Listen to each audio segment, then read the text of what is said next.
동아일보가 요즘 심상치 않은데요. 윤석열에 대한 비판의 수위를 높이고 있습니다. 동아일보 김순덕 대기자는 김건희 씨의 디올백 수수 의혹과 이를 둘러싼 검찰 수사에 대해 강하게 비판했습니다.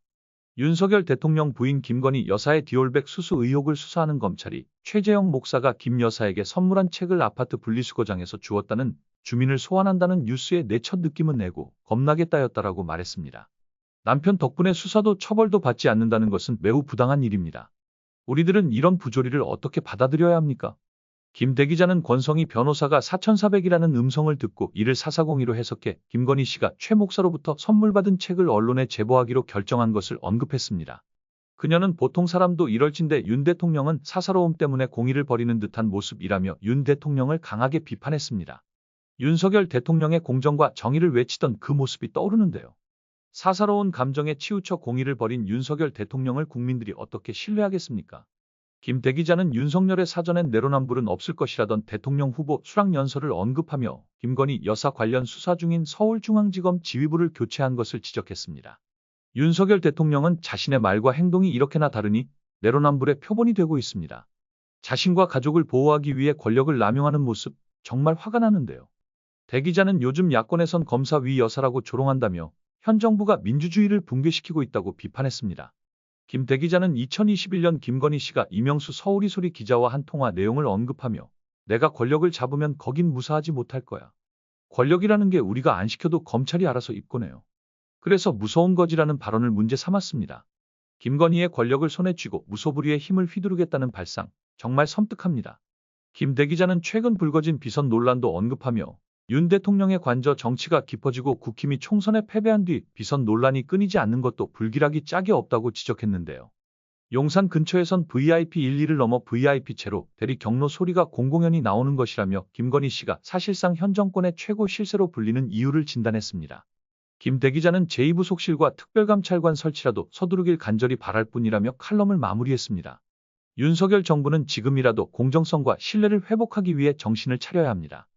국민들은 더 이상 부정과 불공정을 용납하지 않을 것이니까요. 민주당원 여러분들에게 좋은 소식입니다.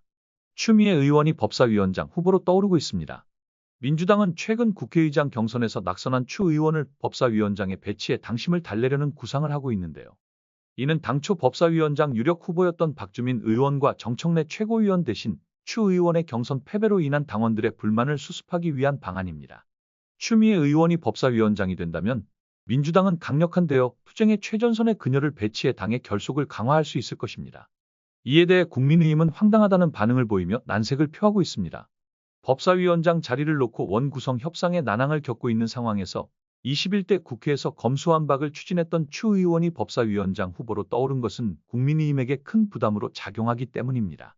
국민의힘은 원구성 협상 단계에서부터 법사위원장을 사수의 일을 맡겠다는 구상을 하고 있는데요. 그러나 국민의힘의 이러한 태도는 협치를 저해하는 요소로 작용할 뿐입니다. 국민의힘은 법사위원장을 자신들이 가져와야 한다고 주장합니다. 장동혁 원내수석 대변인은 법사위는 기본적으로 위원장을 저희가 가져와야 한다는 입장이라며 오랜 관행이고 제1당이 국회의장을 가져가면 제2당이 법사위원장을 가져가는 게 협치를 위한 기본 구조 아니겠냐고 말했습니다. 하지만 이런 주장은 협치를 위한 것이 아니라 자신들의 이익을 위한 것처럼 보입니다. 민주당은 원내 일당인 만큼 18개 상임위 중 핵심으로 꼽히는 법사위와 운영위 등 11개 상임위의 위원장을 맡아야 한다는 입장입니다. 이는 민주당이 국민의 뜻을 반영하고 효율적으로 국정을 운영하기 위한 합리적인 방안입니다. 반면 국민의힘은 국회의장과 법사위원장을 각각 다른 정당이 맡았던 관례를 내세우며 법사위원장은 여당에 배분돼야 한다고 주장하고 있습니다. 또한 대통령실을 관장하는 운영위원장도 관례에 따라 여당이 맡아야 한다며 절대 사수를 외치고 있습니다. 이러한 국민의힘의 태도는 협치와는 상당히 거리가 멀어 보입니다. 국회법에 따라 개원 직후 열리는 임시국회 첫 본회의에서 국회의장단을 선출하고 1호부터 3일 안에 상임위원장이 선출돼야 합니다. 22대 국회 첫 본회의는 다음 달 5일에 열리며 7일까지가 원 구성 협상의 시한인데요. 하지만 양당은 법사위원장 자리를 놓고 평행선을 달리고 있습니다. 추미애 의원이 법사위원장이 된다면 민주당은 강력한 리더십을 발휘할 수 있을 것입니다. 국민의힘은 협치를 외치면서도 실제로는 협치를 방해하고 있는 모습입니다. 국민을 위한 정치를 하려면 국민의힘도 협치를 위한 진정한 노력을 보여야 할 것입니다. 이번 영상은 여기까지입니다. 구독, 좋아요는 큰 힘이 됩니다. 시청해주신 여러분 감사합니다.